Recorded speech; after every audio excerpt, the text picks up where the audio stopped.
Journal Magazine signé Steve Nadjar. Steve, bonjour. Bonjour Philippe, bonjour à toutes et à tous. Merci d'avoir choisi Radio J pour démarrer votre après-midi. Vous pouvez nous suivre sur les ondes, bien sûr, mais aussi désormais sur notre site et notre application. Votre Journal Magazine est également désormais filmé et nous vous attendons sur la page officielle de Radio J sur Facebook. À la une de ce mercredi 8 juillet, Benny Gantz en quarantaine. Le Premier ministre suppléant israélien s'est placé à l'isolement aujourd'hui après un contact avec un malade du Covid-19. L'épidémie qui atteint de nouveaux records en matière de contamination en Israël. On en parle dans quelques instants. Autre titre de cette édition, la cérémonie virtuelle d'hommage aux victimes du coronavirus. Elle aura lieu tout à l'heure à 20h sur l'application Zoom.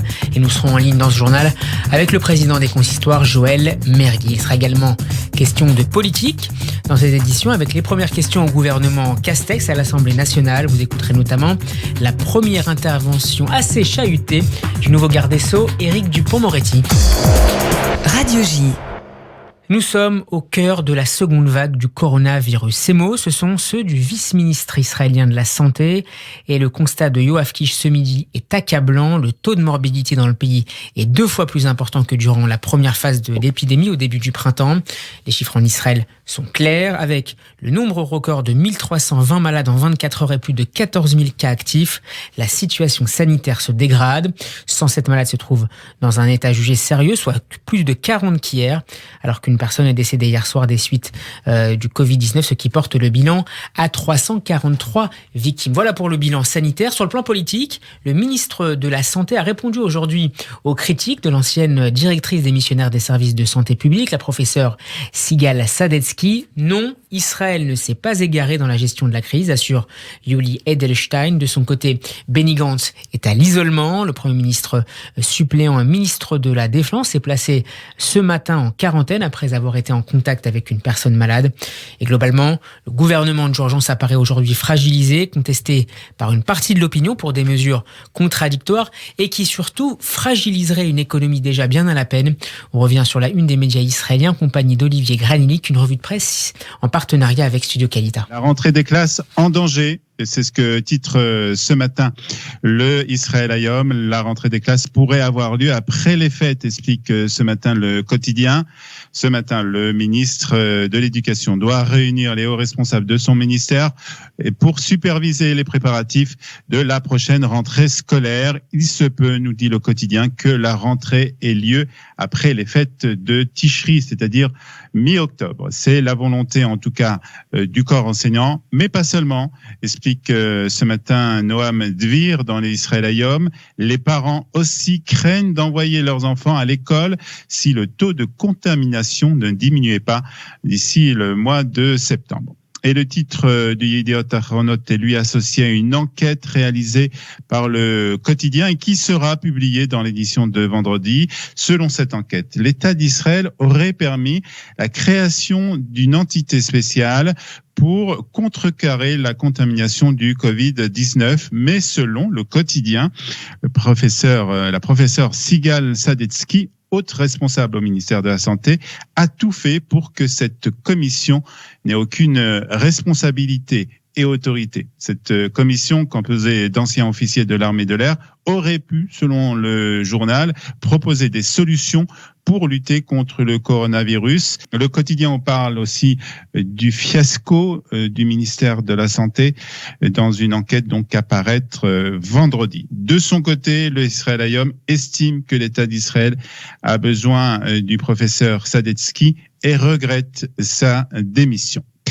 Le Yediot Ahronot nous parle aussi de la crainte d'un retour du nombre fatidique de 1 million de chômeurs en Israël. Le syndicat des indépendants met en garde le gouvernement d'un grand nombre de personnes qui étaient au chômage technique, qui ne pourront pas reprendre leur travail et qui vont donc agrandir le nombre de chômeurs en Israël. C'est ce que nous explique en tout cas ce matin le quotidien. Et le Maariv ajoute que le Premier ministre Benjamin Netanyahou a entendu hier, et peut-être pour la première fois d'une façon directe, la colère et la frustration des chefs d'entreprise, les propriétaires des restaurants, des salles de réception, des salles de sport ont dit à Benjamin Netanyahou lors d'une réunion Zoom à quel point la situation était catastrophique et qu'ils ne comprenaient pas la logique des dernières directives. Ils se sont également demandé pourquoi ils n'avaient pas reçu l'argent qu'on leur avait promis à plusieurs reprises. Binyamin Netanyahou a pour sa part, nous dit le Maariv, tenu responsable les fonctionnaires du ministère des Finances de cette situation. Et on vient d'apprendre à ce sujet qu'un bataillon d'une centaine de militaires de Tsahal est entré en quarantaine aujourd'hui après avoir été en contact avec plusieurs patients malades du Covid-19. On compte désormais près de 8000 soldats dans cette situation. Radio J, 14h07, c'est la suite du journal magazine Steve Nadjar. Oui, Philippe, on part au Liban maintenant où Hassan Nasrallah a dénoncé hier soir le plan d'annexion israélien d'une partie de la Judée-Samarie, un projet qui, vous le savez, est toujours en cours de discussion. Le chef du Hezbollah n'y voit rien de moins que la pire des choses qui pourraient survenir au Moyen-Orient. Le secrétaire général de la milice terroriste chiite qui a également tensé l'interventionnisme américain dans la région, en particulier par l'entremise de son ambassadrice au Liban, Dorothée Shi. Le Hezbollah, dont le journal Al-Akhbar annonce aujourd'hui dans ses colonnes le démantèlement d'un groupe de salafistes dans la bande de Gaza par les forces de sécurité du Hamas. Selon le média, ces cellules auraient collaboré avec les services de renseignement israéliens. Une parenthèse maintenant dans la crise sanitaire qui frappe de nouveau Israël avec l'histoire dramatique d'un héros ordinaire du quotidien et qui redonne un peu d'espoir au pays. Son nom, Michael Ben-Zikri, correspondant à Jérusalem de Pascal Sunshine. Évidemment, tout le monde aurait préféré que cette histoire ait une autre fin. Dans l'après-midi du 3 juillet, le petit lac proche du kibboutz Zikim, caché parmi les dunes entre le sud d'Ashkelon et le nord de la bande de Gaza, fait le plein. En fait de lac, c'est un bassin artificiel destiné à recueillir les crues hivernales du Shikma, un cours d'eau qui se jette un peu plus loin dans la mer. L'eau est ensuite utilisée pour l'irrigation des cultures alentours. Le bassin est bien sûr interdit à la baignade, mais il n'est pas clôturé pour permettre aux animaux de venir s'abreuver au seul point d'eau douce du secteur. Et certains de ces visiteurs qui viennent y chercher un peu de fraîcheur ne résistent pas à la tentation de piquer une tête. C'est ce qui s'est passé avec la famille Al-Karem, venue de la localité bédouine de Khoura, dans le Negev. Du milieu du lac, un homme appelle au secours. Ses enfants sont en train de se noyer. Michael Ben-Zikri, qui se trouve au bord avec sa femme, n'hésite pas et se jette à l'eau. Un à un, il parvient sain et sauf, les 3 enfants et leur tante, mais épuisé par l'effort, il est à son tour entraîné par le courant et disparaît. Les secouristes du Magen David Adom, arrivés entre-temps, le chercheront durant plusieurs heures avant de remonter son corps à la surface. Michael s'est noyé. Son acte d'héroïsme fait le tour du pays. Cet Israélien de 45 ans, habitant d'Ashdod, qui était juste venu se rafraîchir au bord de l'eau, était un homme et un père de famille ordinaire, de ceux que l'on croise tous les jours et que rien ne prédestine à un tel geste. Parmi tous ceux qui sont venus présenter leurs condoléances à la famille Ben-Zikri, lundi, c'est une délégation venue de Khoura qui s'est rendue à la Shiva. Les anciens du clan bédouin Al-Karem et ses représentants les plus respectés et même un député arabe de la Knesset sont venus réconforter la famille endeuillée et la remercier pour la bravoure de Michael qui a sauvé 4 vies. Sur les réseaux sociaux, l'histoire est racontée en hébreu, mais aussi en arabe. Elle a franchi les frontières. Des messages d'hommage sont arrivés des territoires palestiniens et des pays arabes voisins, certains même en provenance d'Irak. Ce juif qui a sauvé une femme et des enfants arabes au prix de sa propre vie a suscité l'admiration et la reconnaissance. Pour Michael Ben-Zikri, cela n'entrait certainement pas en ligne de compte. Il s'est simplement porté au secours de personnes en détresse. Un héros brave et valeureux qui a porté secours sans se soucier de la religion ou de l'origine de ceux qui avaient besoin de lui. Pour lui, c'était d'abord des êtres humains à sauver, a même déclaré le maire de Khoura. Même le président israélien Reuven Rivlin a décidé de rendre hommage à Michael au nom de l'État. Pour la première fois, il décernera à titre posthume la médaille civile de service méritoire remis pour acte de bravoure exceptionnel. Une cérémonie à la présidence réunira la famille Ben-Zikri et la famille Al-Karem dès la fin des 7 jours de deuil. Alors que les Israéliens, juifs et arabes, se débattent de nouveau dans l'épidémie de Covid-19 et son cortège d'angoisse face au risque de contagion, au chômage et à une crise économique sans précédent, l'acte de Michael, malgré sa fin tragique, a été comme un message d'espoir, parce qu'il existe des hommes tels que Michael Ben-Zikri, prêts à secourir les autres, quels qu'ils soient, et quels que soient les risques. Cela vaut la peine de se battre pour le monde de l'après-Corona. Pascal Sunshine depuis Jérusalem. Bonjour Gabriel Attal. Bonjour Steve. On s'envole avec vous maintenant vers le Canada où un député fait parler de lui. Erin O'Toole a promis que s'il devenait le prochain Premier ministre du Grand Nord Blanc, eh bien, il déplacerait l'ambassade de son pays à Jérusalem.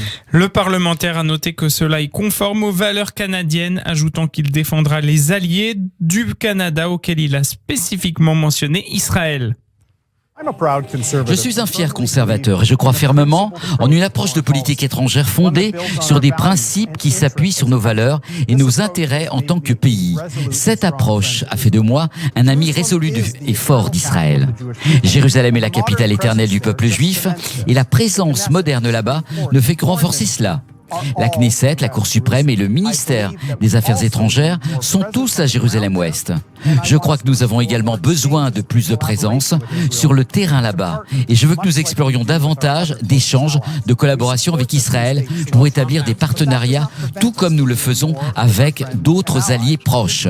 Nous soutenons une solution à 2 États, mais cela ne doit pas nous empêcher de faire plus avec notre allié et ami Israël. En tant que Premier ministre, je suivrai notre politique et déplacerai notre ambassade. Et merci à Philippe pour la traduction. Le député canadien a également promis: nous rétablirons un Canada fier et fort sur la scène mondiale, un Canada qui se tient aux côtés de nos amis et alliés du monde entier, y compris notre grand ami Israël. Merci Gabriel, on vous retrouve tout à l'heure, 14h13, on marque une pause et on se retrouve dans un instant pour la deuxième partie du journal en compagnie du président des consistoires, Joël Mergui. Vous êtes bien sur Radio J, à tout de suite. 14h13, Radio J, le journal. Joël Mergui, président des consistoires, répond aux questions de Steve Nadjar. Bonjour Joël Mergui. Bonjour. Merci d'avoir accepté notre invitation cet après-midi. Une cérémonie virtuelle européenne aura lieu ce soir à la mémoire des victimes du Covid-19. Elle sera à suivre sur l'application Zoom à partir de 20h. Avant de revenir, Joël Mergui, avec vous sur les nombreux participants à cet hommage, un mot d'abord peut-être sur le bilan de cette épidémie. Dispose-t-on d'une estimation du nombre de victimes juives du coronavirus sur le continent européen ? Alors sur le continent européen, il m'est difficile de dire, très honnêtement. D'abord, le bilan est catastrophique à l'échelon mondial, à l'échelon européen. Nous avions fait une étude très précise, la plus précise possible à l'échelon français, qui est quand même la communauté qui a été la plus touchée.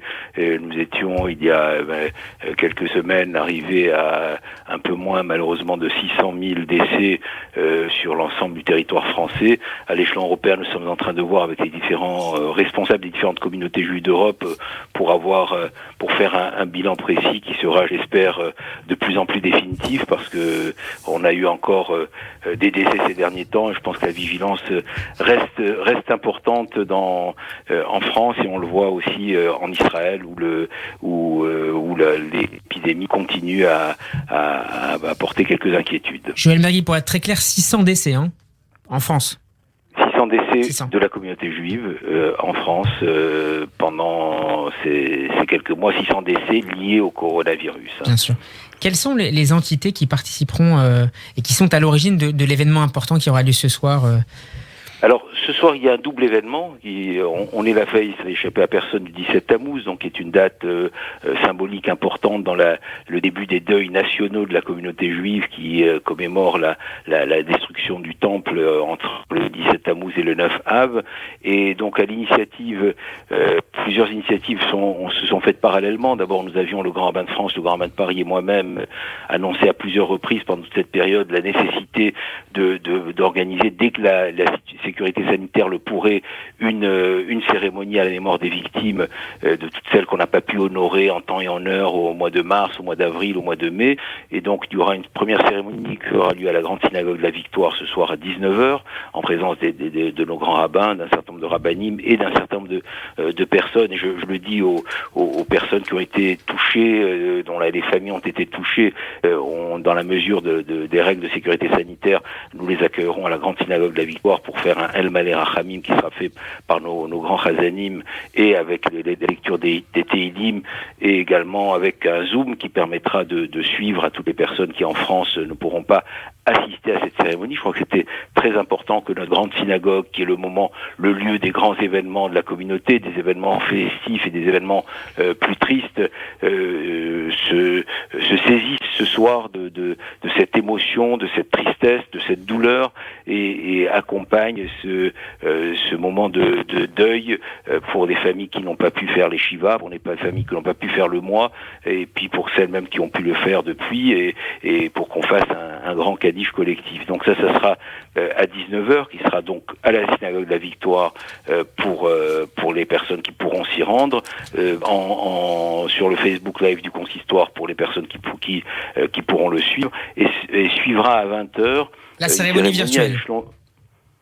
Voilà, une cérémonie à l'échelon européen, à laquelle vous faisiez allusion, et qui était peut-être un peu à l'origine de cette double initiative, et dans laquelle nous retrouverons les deux grands rabbins d'Israël, la ministre de la diaspora israélienne, un certain nombre d'organisations européennes, la présidente de la communauté de Rome, de Madrid, le président du consistoire de Belgique, enfin de Londres également, un certain nombre de responsables des différentes communautés qui voudront aussi apporter leur témoignage sur la difficulté, la douleur d'avoir à accompagner une communauté qui a été meurtrie, qui a été touchée, qui a été dans la douleur. Donc nous aurons effectivement ce tour d'un certain nombre de communautés d'Europe, avec le Elmaleh Rachamim qui sera retransmis directement de la grande synagogue de la Victoire, et puis une bénédiction bien entendu pour l'ensemble des personnes malades, et une prière. Alors quand on dit une prière pour les morts dans une synagogue, ça a une consonance juive, mais je pense que plus que jamais dans cette période, la solidarité internationale, la solidarité entre les peuples, la solidarité entre les cultures, fait que c'est une pensée que nous avons de façon générale pour toutes les victimes, parce que il y a ceux qui n'ont pas fait le Kaddish pour la communauté juive, il y a ceux qui n'ont pas pu tenir la main de leur père ou de leur mère ou de leurs parents parce que c'était la période du Covid, il y a ceux qui n'ont pas pu voir leurs parents, il y a ceux qui n'ont pas pu assister à l'enterrement, et donc nous avons disons mêlé toutes ces douleurs pour en faire un moment de recueillement nécessaire dans ce que nous avons ressenti tous ensemble pendant ces dernières semaines. Merci beaucoup Joël Mergui d'avoir été mon invité cet après-midi. Je rappelle à nos auditeurs donc l'horaire de ces cérémonies de Iskor à partir de 19h d'abord, puis sur l'application Zoom à partir de 20h. Vous pouvez vous inscrire en écrivant à administration@consistoirecentral.fr. Bonne fin de journée Joël Mergui et à bientôt sur Radio J. Merci. Radio J, 14h19, la suite du journal magazine, Steve Nadjar. Et j'ajoute, Philippe, qu'une lecture de lettres du Veldiv aura lieu demain à 19h30 sur Insta Live. C'est une initiative du Mémorial de la Shoah. Les écrivaines Tatiana de Roné et Victor Laszlo, ainsi que le réalisateur Claude Lelouch, se prêteront à l'exercice. Mercredi, très politique aujourd'hui à l'Assemblée nationale, au lendemain des passations de pouvoir. Jean Castex et ses ministres ont dû répondre aux questions des députés depuis ce matin, Gabriel. À l'Assemblée nationale, le nouveau Premier ministre a dévoilé les grandes lignes de son projet. Il a aussi expliqué comment fonctionnera son équipe, des mots qu'il a choisis forts. J'ai l'honneur de diriger ce gouvernement, qui sera un gouvernement de combat, qui sera un gouvernement tourné vers l'efficacité, qui sera un gouvernement de dialogue, qui sera un gouvernement des territoires, parce que surtout ce sera un gage d'efficacité pour lutter contre la crise. Nous devrons être unis. Jean Castex qui s'est également exprimé un peu plus tôt dans la journée sur la pandémie de coronavirus en France. Un plan de reconfinement est prêt en cas de deuxième vague selon lui. Le directeur général de la santé, Jérôme Salomon, a d'ailleurs affirmé dans le Figaro qu'il fallait se préparer à une deuxième vague de l'épidémie. Le responsable sanitaire a ajouté que pour l'éviter et s'en prémunir, il fallait que les Français continuent de respecter les gestes barrières comme le port du masque et la distanciation physique.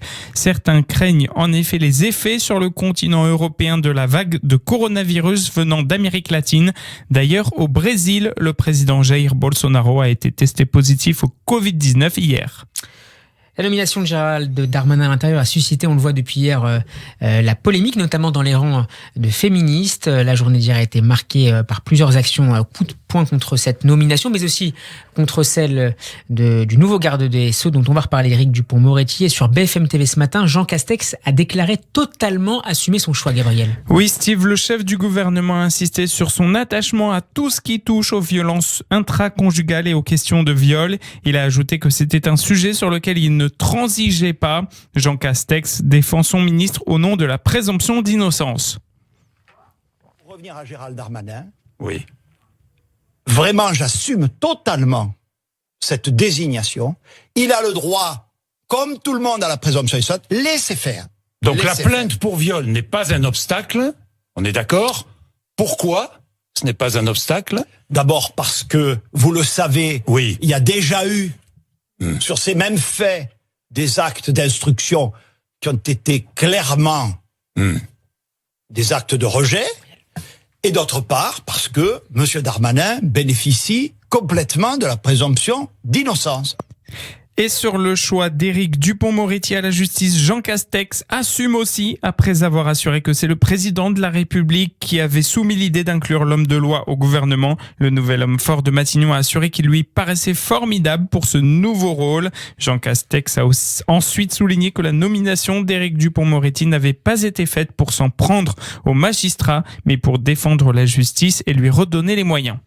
Le nouveau garde des Sceaux, Gabriel, qui était aujourd'hui à l'Assemblée pour répondre aux premières questions des députés. Éric Dupond-Moretti a été particulièrement chahuté, on peut le dire. Il a connu un baptême du feu face à des députés qui ont multiplié les invectives lors de son intervention. L'avocat pénaliste a insisté sur le fait qu'il serait jugé sur ses actions quand il les aura effectuées. Oh, pardonnez-moi, monsieur le député, je voudrais vous répondre complètement. On ne juge pas des hommes sur des a priori, me semble-t-il. Vous me jugerez sur ce que j'ai fait quand je l'aurai fait. Et pardonnez-moi, je vais vous dire quelque chose. Quand on est au café du commerce, on ne s'exprime pas comme quand on est avocat. Quand on est avocat, on ne s'exprime pas comme quand on est ministre. Ça, c'est pour la forme. Moi, au café du commerce, je ne porte pas de cravate. À l'Assemblée, j'en mets une. Voilà. Les nouveaux ministres affronteront à 15h à présent les questions des sénateurs et j'ajoute que Jean Castex prononcera son discours de politique générale à l'Assemblée nationale le 15 juillet à 15h. Merci Gabriel Attal. Encore un mot de politique avec le député du Val d'Oise François Pupponi qui a déposé un recours suite à l'élection de son opposant à la municipalité Patrick Haddad. Pour quelle raison? Sa réponse ce matin aux questions d'Ilna Ferradian. Écoutez, pour plusieurs raisons. D'abord parce que plusieurs témoignages nous remontent et nous avons quelques éléments qui démontrent que les choses ne se seraient pas passées avec la régularité normale. Donc nous allons regarder, nous avons saisi les tribunaux et nous attendons sereinement qu'ils puissent nous donner, savoir si nous avons raison ou pas de nous plaindre. Voilà, nous verrons bien. Le score est important, 1500 voix d'écart et dans certains bureaux, l'écart nous a paru peut-être même un peu trop anormal. On connaît un peu la situation politique sarcelloise. Voilà, donc on veut en savoir plus. On a quelques éléments, donc on ne veut pas en dire trop pour le moment, mais on est assez serein par rapport à quelques anomalies que nous avons constatées. Le député François Pupponi tout à l'heure sur Radio J. 14h25, quelques écrans publicitaires. Et on se retrouve dans une poignée de secondes en compagnie de Daniel Rouache pour sa chronique hebdomadaire Israël Startup Nation. À tout de suite. Rouache, Steve Nadjar. Bonjour Daniel. Oui, bonjour. Ravi de vous retrouver Daniel, comme tous les mercredis pour cette chronique. Et on démarre avec une question, Daniel. Quelle est l'importance, selon vous, de New York pour le high-tech israélien ? Alors l'importance est très grande. Il faut savoir que plus de 500 entreprises israéliennes sont établies dans l'État de New York. Elles ont généré plus de 34 milliards de recettes totales. Alors moi qui suis sans arrêt sur la ligne France-Israël, je vous avoue que les Français n'en reviennent pas de chiffres aussi importants. Un expert américain qui est basé à New York a récemment déclaré « Alors que nous luttons contre une pandémie mondiale, je m'attends à voir davantage de collaboration dans les sciences de la vie, renforcée par les 3 partenariats médicaux annoncés par le gouvernement Cuomo à Jérusalem l'an dernier. Pourtant, je pense que les domaines encore plus mûrs pour la croissance bilatérale entre Israël et New York sont l'intelligence artificielle et les drones, des secteurs qui offrent des solutions audacieuses à long terme aux défis créés par le coronavirus. Il faut savoir que l'ambassadeur des États-Unis en Israël, pendant la fête nationale des États-Unis qui a eu lieu le 4 juillet, il a célébré de manière exceptionnelle cette relation unique entre Israël et New York. Daniel, quelle place tiennent ces licornes israéliennes à New York ? Elles ont dépassé récemment le cap de l'évaluation d'$1 milliard. Voilà, alors une licorne, pour donner la définition pour nos éditeurs de Radio J, c'est une entreprise qui est évaluée en bourse à plus d'$1 milliard. 4 sociétés privées israéliennes qui sont basées à New York ont dépassé le cap de l'évaluation d'$1 milliard en 2020, portant le nombre total de licornes israéliennes à 9. Le terme licorne est employé pour désigner une start-up, principalement de la Silicon Valley, qui est valorisée à plus d'$1 milliard. Cette expression a été inventée en 2013. On a des sociétés qui sont maintenant très, très connues, qui sont ces fameuses licornes. On a Dropbox, Xiaomi, Snapchat, Blablacar pour la France. Et en ce qui concerne les Israéliens, on a beaucoup d'entreprises qui sont des licornes. On a Riskyfield, Sisense, Vast Data et Via, qui ont rejoint Compass, Lemonade, Pioneer, Taboola and the We Company. C'est un véritable club de sociétés israéliennes privées qui sont évaluées, chacune d'entre elles, à plus d'$1 milliard. Donc c'est absolument énorme. Le nombre de licornes israéliennes a doublé en 2019, c'est vraiment important. Et ce sont elles qui font vraiment l'action numéro 1 du high-tech israélien. Par exemple, Riskyfield, c'est un fournisseur de services de prévention de la fraude dans le commerce électronique.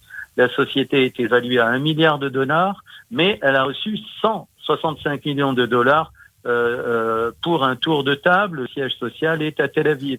On a Sisense et surtout on a cette société qui s'appelle Via, VIA, qui a obtenu un investissement récemment de $200 millions et l'évaluation de Via, c'est $2,25 milliards. Donc vous voyez, Daniel, ça ressemble. Ce service de covoiturage Via ressemble un peu à Blablacar ou c'est un modèle un peu différent C'est un système qui lui ressemble, mais qui est très très développé. Vous savez, les Israéliens font tout pour développer des logiciels derrière leurs solutions techniques et d'innovation. Blablacar est vraiment une société très différente de Via.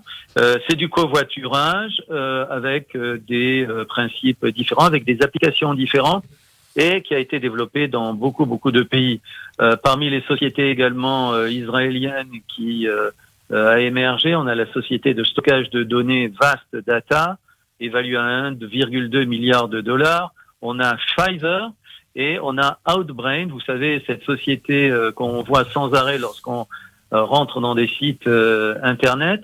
Outbrain a fusionné avec l'israélien Taboola, c'était son concurrent, et maintenant on a deux sociétés israéliennes qui sont extrêmement importantes, qui sont évaluées à plusieurs milliards de dollars et qui sont bien présentes dans la publicité numérique. Donc, vous voyez, et qu'on va retrouver probablement sur beaucoup de sites désormais dans le monde.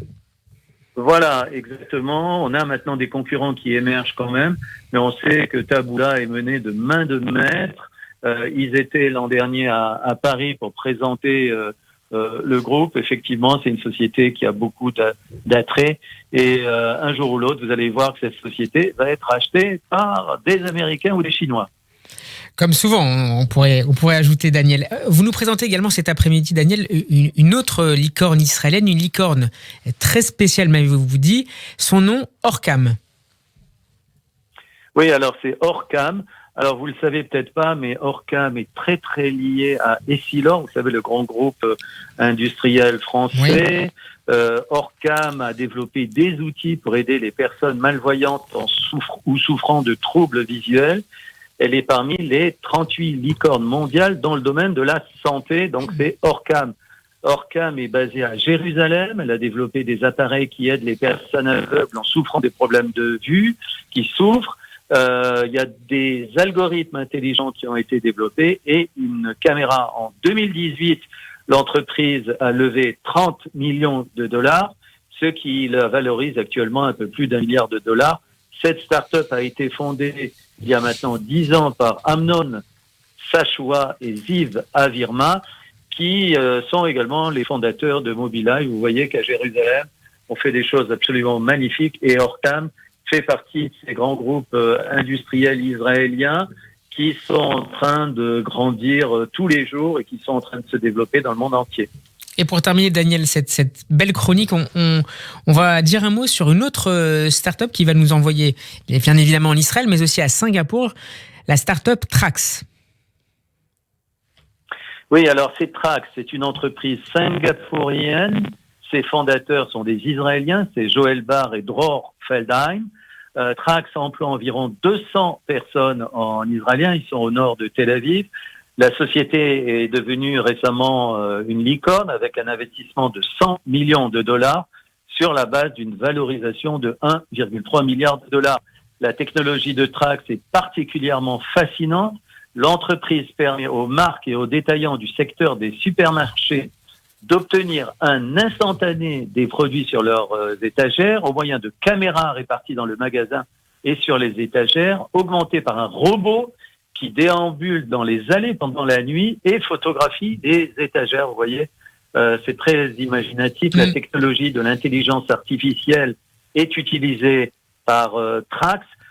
C'est une société qui maintenant est en train de se développer. Et là, très certainement, un jour, on verra également cette société rachetée par des firmes chinoises basées à Singapour. Mais voilà, c'est une manière très moderne de réaliser.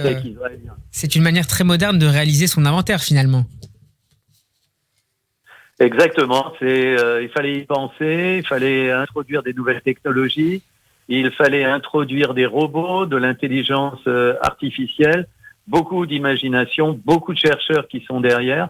Derrière ça, on a une usine d'ingénieurs ici en Israël qui est en train d'essayer d'inventer pour la grande distribution des moyens et des technologies nouvelles. Vous le savez peut-être pas, mais il n'y a pas un groupe technologique français, un groupe de grands magasins français ou de supermarchés qui ne soit pas actif ici en Israël.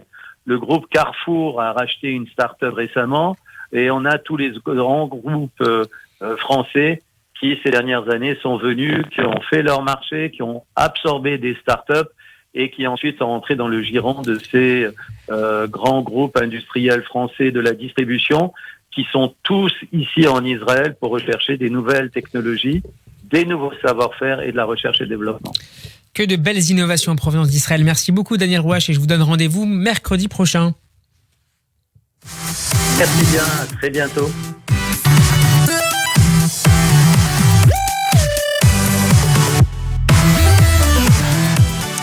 Voilà, c'est la fin de cette édition. Merci de l'avoir suivi. Retour de l'information à 15h avec le Flash qui vous sera présenté par Gabriel Attal. Bel après-midi à l'écoute des programmes de Radio J. Portez-vous bien.